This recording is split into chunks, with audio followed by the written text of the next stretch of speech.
बिस्मिल्लाहिर्रहमानिर्रहीम। किसी ने क्या खूब बात की है कि अगर आप सही हैं तो आपको गुस्सा करने की कोई ज़रूरत नहीं, और अगर आप गलत हैं तो फिर आपको गुस्सा करने का कोई हक भी नहीं है। मैं हूं अजमल मलिक, आप देख रहे हैं अजमल मलिक यूट्यूब चैनल।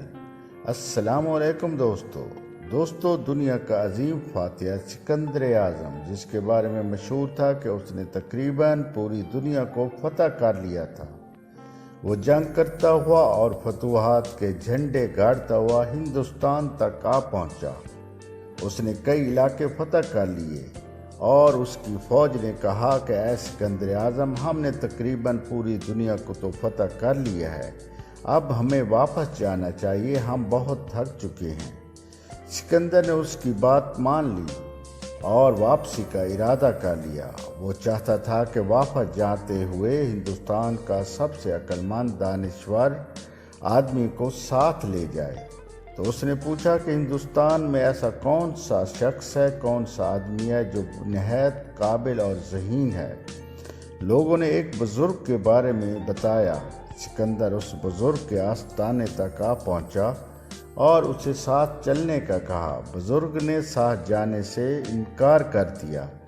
सिकंदर बोला, आज तक मुझे किसी ने इनकार नहीं किया, मेरी बात को किसी ने नहीं टाला, तो तुम्हें चाहिए कि मेरी बात मानो और मेरे साथ चलो। मगर बुज़ुर्ग ने कहा, मैं तुम्हारे साथ नहीं जा सकता। सिकंदर को बहुत गुस्सा आया और उसने तलवार निकाली और बुज़ुर्ग की गर्दन पर रख दी और बोला, मरना चाहते हो या साथ चलना चाहते हो?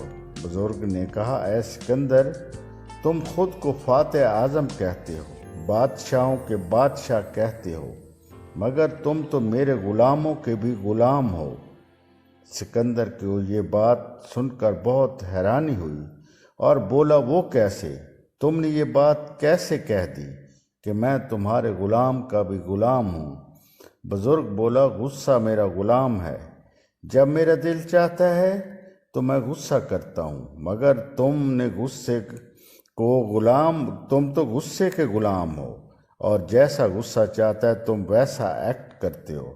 सिकंदर को ये बात बहुत अच्छी लगी और उसको ये बात समझ आ गई और वो वापस लौट आया।